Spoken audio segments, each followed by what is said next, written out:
Hello, everyone, and thank you for joining us again on another episode of Leading on Mondays. My name is Florin. I'm so delighted to be with you today. And today I'm joined, as usually, by my teaching partner, Madalina Ghinescu. Welcome, Madalina. Hey, Florin. Hello, everybody. It's nice to be here again with you. Today, we are going to talk about the lack of commitment at workplace and how to deal with it, and also how to find out what are the signs when we have lack of conflict lack of commitment in our workplace. And first of all, I am going to share with you my definition, what I found as a definition related to what is commitment. And commitment is the state or quality of being dedicated to a cause, activity, etc. So it's something being dedicated to something, right? Hmm. When we are thinking about commitment. So when we think about commitment, we can also think about what makes us to be committed in our personal lives, in our professional lives. And once we identify what makes us committed to that, then we can identify what are the signs. First of all, what are the signs when somebody is committed, and especially what are the signs when we have the lack of commitment. And we are going just to share with you some of what we found out that can be the signs of lack of commitment. But first of all, I would like to ask you, Florin, in your opinion, how can you identify the commitment at work? Yeah, I think, in my opinion, when people actually do what they said they're going to do, when you don't have to remind them, when we don't have to follow up with them, when topics that have been discussed do not come back to the table, when we don't second guess our decisions we've done in the past, because when Yeah. we have commitment and we have committed to a decision or to a plan, to a path of action, then we're not second guessing. When we're not coming back and say, well, is it really a good idea to do this? And you're wondering, didn't we discuss this 2 months ago in that meeting? Why are we questioning that? Right? So Mm-hmm. when we're committed, we're not questioning those things, right? We're doing our best to deliver our piece, our part of the project. But when we're not committed, then what we're gonna do, things will be ambiguous about the direction and the priority. We don't know what's important if we have not committed that this is important to us as a team.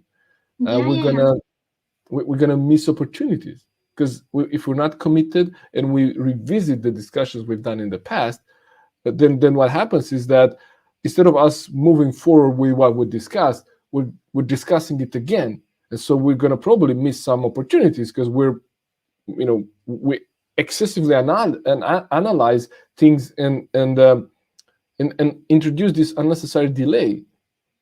Mm-hmm. And this comes back to what we discussed in the previous episode, right? We discussed about the lack of trust and the fear of conflict, right? If we don't trust each other to speak our mind about what we think about this project or this idea, and if we don't have enough productive and constructive conflict and discussions about what's the best way to go for it, then people will not commit.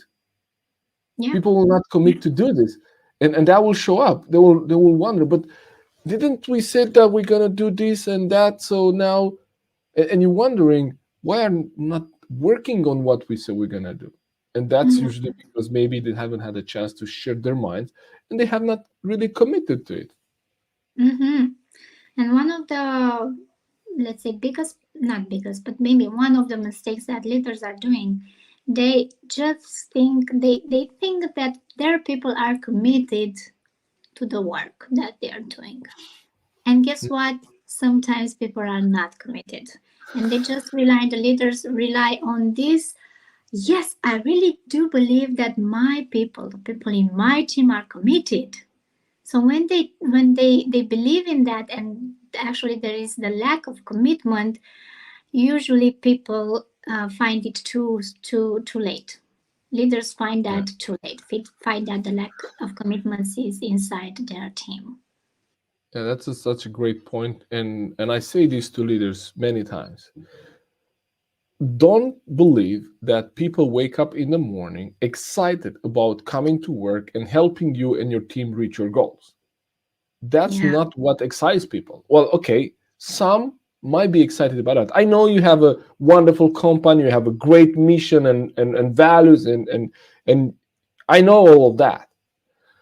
But those are secondary. People actually come to work to finance their private lives. They have hobbies, they have dreams, they have things they want to do, they have memories they want to create with their families, they have hobbies. Oh, Responsibilities. Yeah. exactly. All of these things that if they would have a way to finance all that without working, they're probably going to do it, right? They're probably not going to even show up to work. So you make Yeah, such they a won't be point with because you anymore.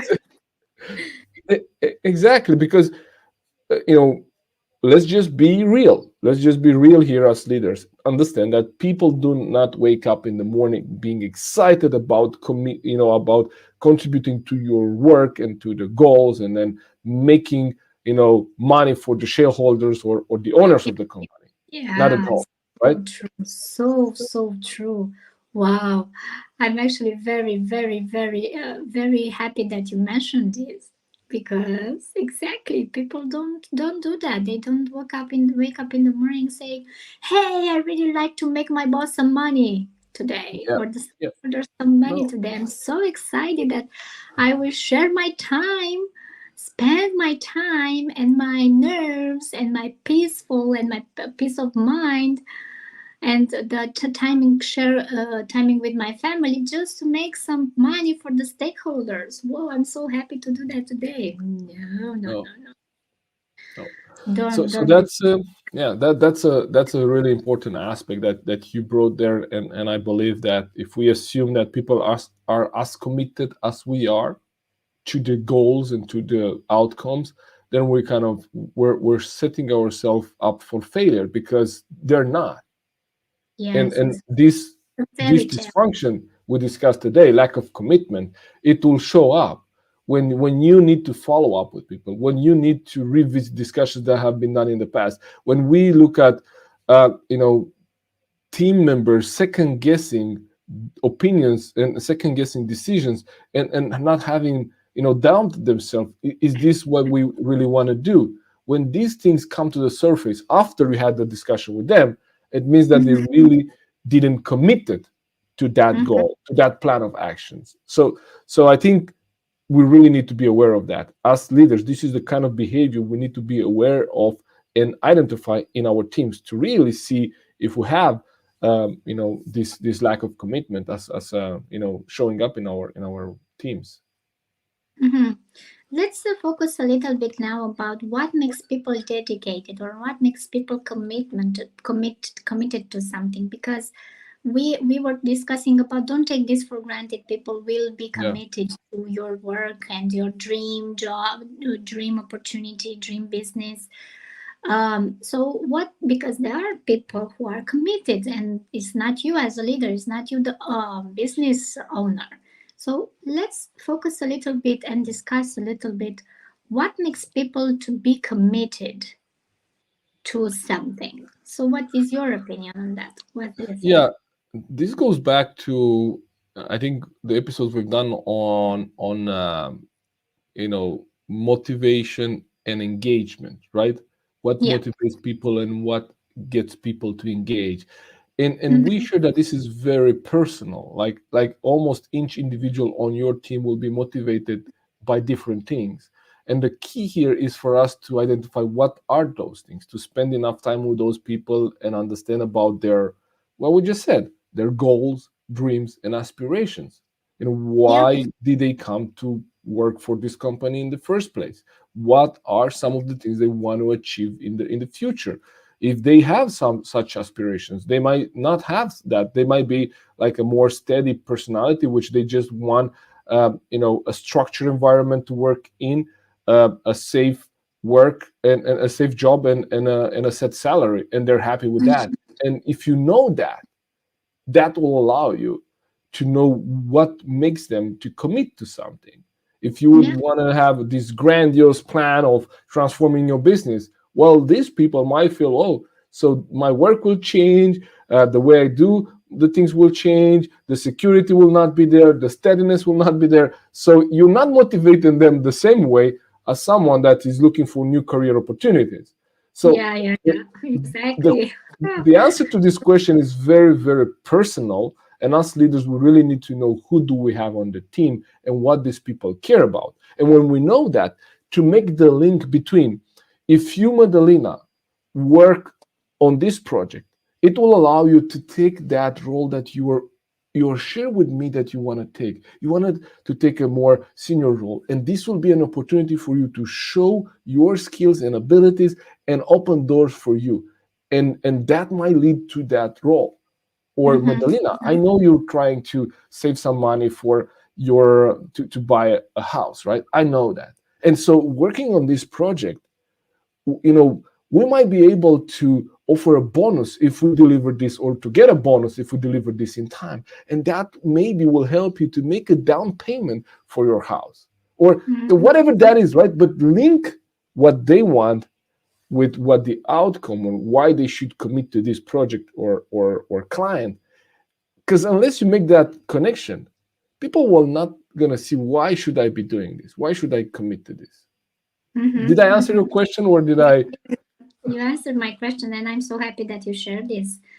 Because exactly, you need to find out what are the benefits, what is something that the other person is gaining from this, and they will be more committed to what you're saying. But there is one but here.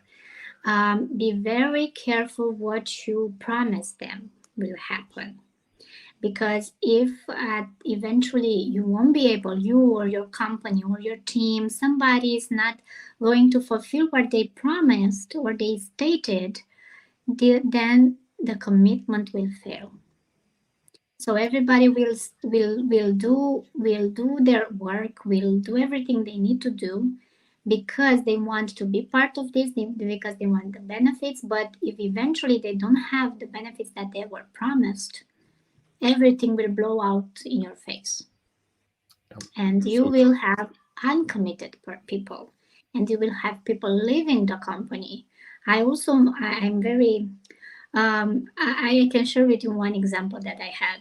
So in my first year of employment ever, I was part of a company which was a partner of SAP at that moment, and I started with a specific wage. It wasn't that much. I was struggling financially in Bucharest, staying on rent and things like that. And they said that at some point they said that after 1 year you will be promoted, and you will definitely, I would have another salary on that, and was actually counting on that. Okay, I will do my work, I will commit, I'm committed, I want to learn, I want to gain enough experience I can do, and I'm looking forward to this opportunity. And guess what? 1 year passed. I went to my manager again and asked him, okay, how did I do during this year? What do you have? Do you have something to say to me? How should I improve? And let's talk about the promise that you said at the beginning. Is there any promotion in my future now or not? And guess what they said? In our situation is that, yeah, we have some problems financially, lacking customers and things like that, and the promotion is not available for you at the moment. And that made me realize that, okay, good, then I will switch companies. I'm not going to stay with you any longer. Because if you promise me something now and you're not willing to give me, or you're not, I don't know in English, you won't keep your promise, mhm, then what certainty do I have that if you promise me something else from now on, you will keep your promise? right. So I don't have any certainty on that. No, and So I that's, don't you know feel what it well. is? Lack Yeah, of yeah. trust. Lack of Lack of trust, trust. right? Yes, Lack of lack of trust, trust. because you Yeah. you cannot trust their word anymore, that they're gonna keep their Yes. promise. And you see now, and everybody should see now, you can see now as leaders, how is the lack of trust from the basic of the pyramid. When this is when we have absence of trust, then we have the fear of conflict, and then now we can have the lack of commitment, because Yeah. if the basic is gone, then all of the other ones are down, they Yeah. won't be there anymore. So And yeah, that is an can we example point. can we look at that example just a little bit, just as a matter Yeah. of kind of proving this point? So did you share with you that person directly what you thought, or you didn't share it directly and you just move on to another company? No, no. I was just thinking about that. In my head I said, yeah, I didn't state it to my manager. Say, okay, if you're not keeping your promise now, what would be sorry, how will I know for sure that you will keep your promise in the future, or because I don't believe you anymore. But Yeah, yes, you very very good point. I remember I didn't say anything. It was just in my head. yeah. I So didn't have is that to the say fear of this. conflict? Sorry, is that the fear of conflict? Maybe Um, could it Actually, show up more of that fear of trust. It was first of all fear of trust. a lack And of yes, trust? fear of trust, and also the absence of trust and fear of conflict, because Yeah, I didn't want to argue anymore. Too, because if I stated that thought that I really had in my head, if yeah, I would stated that in front of them, yeah. him or the company, they will come with arguments to keep me there, Sure, sure, sure. and And I you don't don't. want that. Yeah, So it was yeah, it was just a waste of time for me. So yeah, I didn't say anything.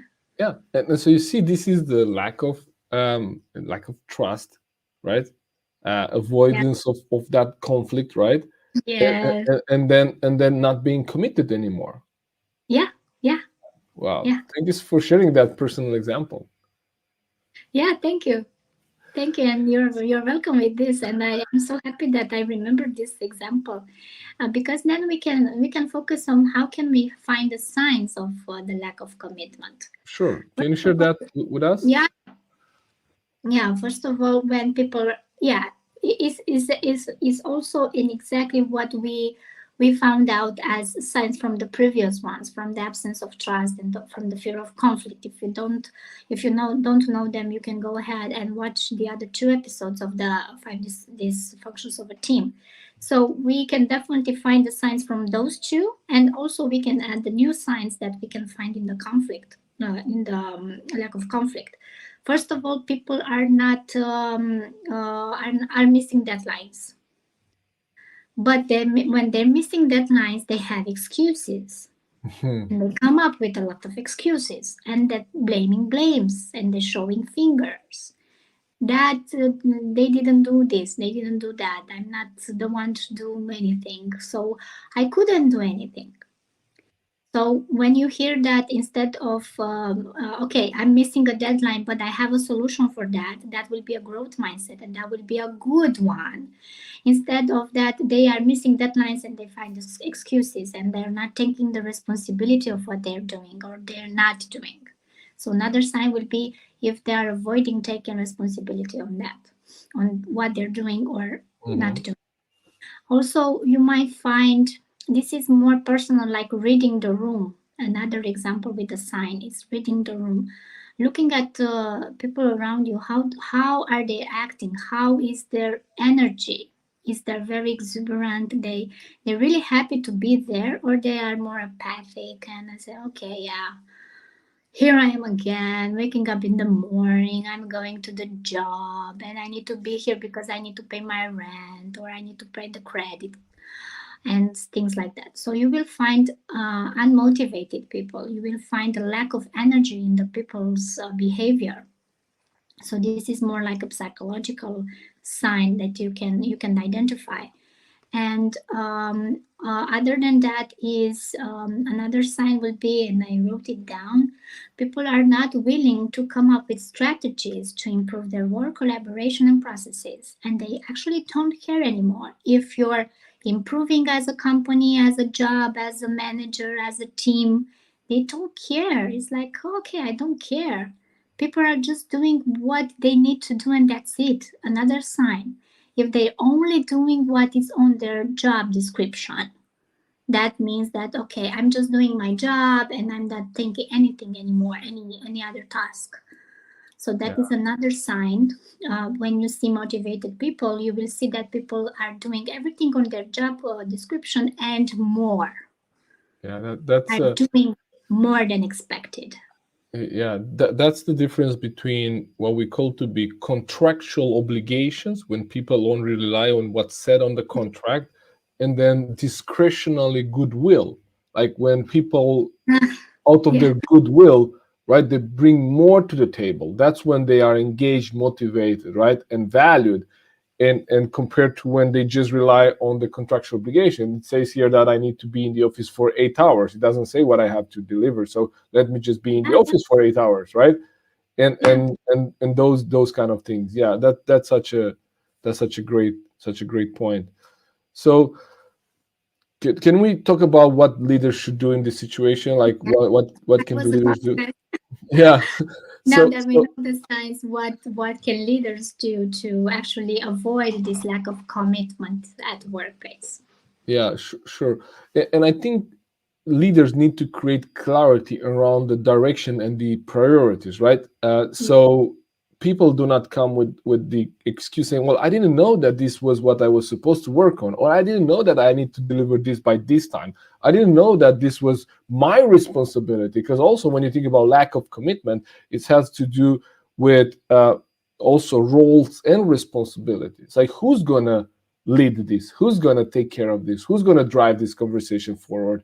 And many times we don't this is not comfortable to assign these tasks to people. But if we don't assign them, then who are we going to hold accountable for, right? And Mm-hmm. as leaders, we probably need to be the first one to commit, right, in front of the team, right, to use the team as an accountability board. Like we say, I'm going to do this. Okay, so this is what we need to do.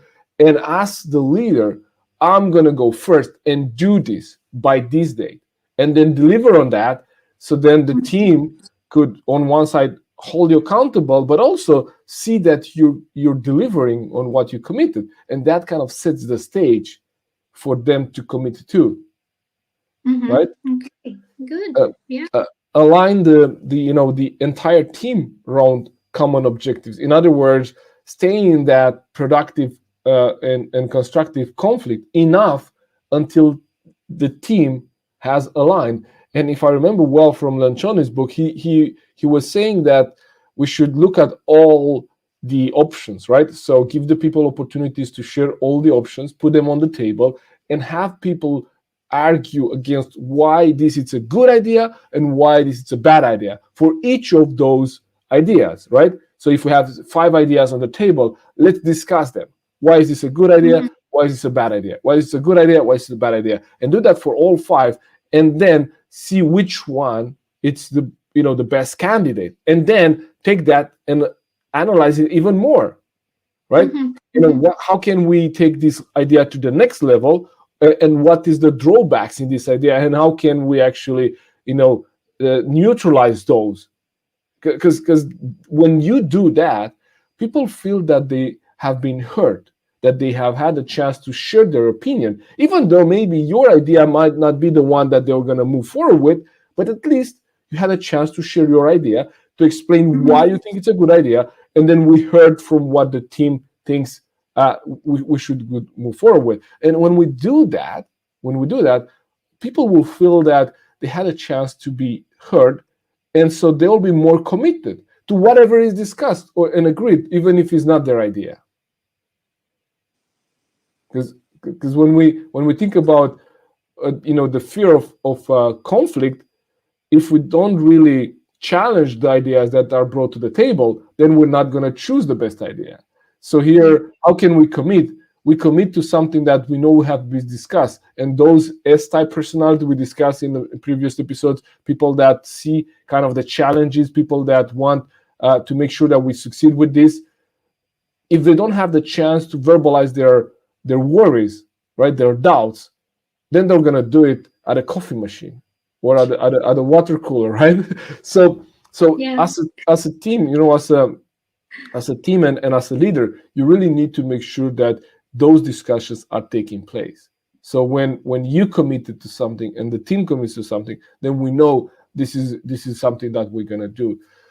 We could also look at learning from mistakes, right? So if in the past we have not committed to, right, something, and something has not been done, then how can we learn from that, and how can we this time maybe you know even look at it and say, how come, or what happened that we didn't deliver on this, right?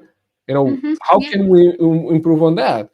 um, and when we do that, we're able to move forward without hesitation. We don't need to second guess ourselves.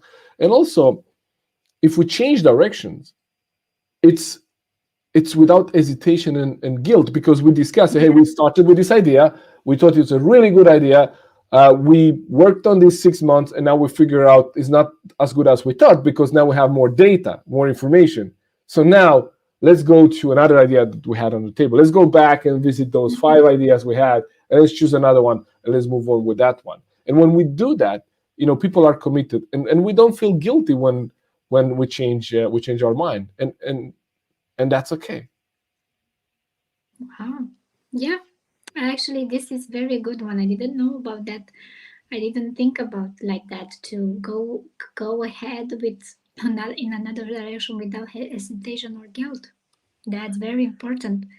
And then I realized there is one more sign that I didn't realize until now that you're stated. Just think about, pay attention, you as a leader, if your people are talking about the future, if they see themselves like, okay, when we will do this, when we will do that, when this will Mhm. happen, when that will happen, then it's a commitment there. When people are Absolutely. not saying anything about the future, guess what? When we are talking about we women, and yeah, when a guy is committed to us, a very good size, is he talking about the future with you or not? So it's the same thing happening here. Yeah, Are your employees talking about the future in this company or not? Because if they don't, there might be a lack of commitment. So I would like absolutely. to ask you, Florin, in the minutes that we have left, how did you help the teams, and how you have helped the leaders to actually overcome this lack of commitment? What did you use?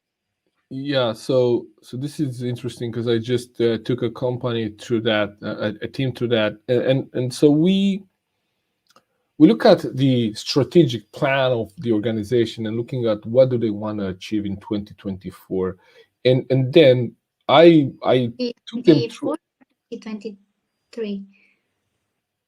3 4, yeah, 2023, Okay, next so year, right? long term. Yeah, Okay, so it was more than 1 year, but it was mainly about their plan for 2023, right, for next year. And we actually, I facilitated a workshop and discussion, so I helped them kind of break down what it is that they want to do, aligning with their vision, purpose, goals, so everyone sees why we want to do this and why is this relevant to us. And then through, again, facilitated workshop, we distill down what are the things that the team is going to focus on next year to achieve what they have in that strategic plan, and doing that in a group setup and helping them kind of take ownership, because I was not telling them and the leader was not telling them what we're going to do next year. We just started with this. mhm, If we want to be here, right, what is the best way for us to get from where we are to where we want to be? And then the team actually mastermind and the team brainstorm to find ideas. So when the team actually brings those ideas to the table and we take them to the process, we look at them, why is this a good idea? Why is this a bad idea? What is the upside? What is the downside? What are the risks with this idea? When we've done that way structured, they were committed. At the end of the workshop, they were commitment. So this is one way. And another way is to um, you know create, link this to what we just mentioned, reward packages. So how do you reward the team if we actually um, deliver this? Because that increases commitment, right? Knowing that your example, right, with your first year at that company, you were committed to your work because you knew that you were promised a development opportunity, right, at the end of that year. mhm. Yeah, yeah, yeah. So then you had that, and because you had that, then you were more committed. So creating these packages where they link the goals with some commitment, and also making sure that when we have set the goals and we set the direction, also we have clarity on the kind of the how we get there and the way of working. If we have way of working and procedures and standards, and this is again something that I help leaders create for their teams, it's much easier for people to be committed because they know what it's expected of them. If you have a clear, this is how we do projects here, then you could always check against the how we do projects here and say, are we on track, are we not, and if we're not, why are we not on track? So having this agreed way of working and delivering our results, linking that to a reward package, and making sure that the team has been part of creating the goals and the objectives for the year, that helps bring this commitment and people be committed to that. Mm-hmm, mm-hmm. Wow, yeah. I'm so happy that you share with us because I'm pretty sure that our leaders will find this very helpful. Or if there is anything that we didn't catch in our call today or in a previous call, just let us know because we cannot uh, we cannot capture everything on the topic in just 30 minutes or so. It's Yeah, just as some important topics, some important points that you might need to know. And if there is anything that we didn't answer, just let us know in a comment, or we can just contact us directly.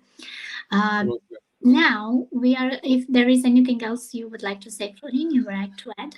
No, I think that was it. We're already over time, so I think we gave some really good base here for people to build on. And as you said, if there is another question that they don't want to ask in the comments, they just reach out to us on LinkedIn directly. We'll be more than happy to help. So nice. So next time we are going to continue with the fourth dysfunction of a team, and we are going to talk about the avoidance of accountability. I was just looking at the list not to make any mistake. Absolutely. Yeah. And you see how this is a natural progression, right? We started out, lack of trust, right? Fear Yeah. of conflict, lack of commitment, and now avoidance of accountability. Because if we didn't commit it, then we cannot be held accountable, right? We avoid that. So I'm excited to talk about that next week. Yeah, so happy, and I cannot wait until then. All Okay, right. have a good day, everybody. See you next time. All right. Thank you for tuning in. Take care. Bye bye. Bye.